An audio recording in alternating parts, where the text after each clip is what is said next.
Hi friends, எல்லோரும் எப்படி இருக்கீங்க? நல்லா இருக்கீங்களா?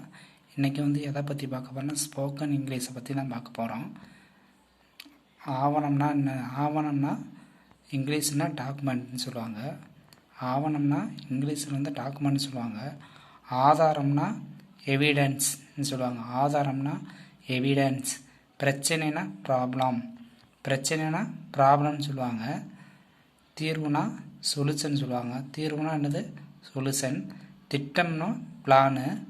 திட்டம்னா பிளானு. ஆதரவுனா சப்போர்ட்டு. ஆதரவுனா என்னது? சப்போர்ட்டு. அறிக்கைனா ரிப்போர்ட்டு. அறிக்கைனா ரிப்போர்ட்டு. அகைனா மறுபடியும். அகைனா மறுபடியும் சொல்லுவாங்க. வெல்னா நல்ல. வெல்லுனா நல்ல. பீனா இரு. ஸ்லோவ்லினா மெதுவாக. நவுனா இப்போ. நவுனா இப்போ. பிடிச்சிருந்தால் லைக் பண்ணுங்கள், ஷேர் பண்ணுங்கள், கமெண்ட் பாக்ஸில் கமெண்ட் பண்ணுங்கள். சப்ஸ்கிரைப் பண்ணாதவங்க சப்ஸ்கிரைப் பண்ணிடுங்க. தேங்க்யூ.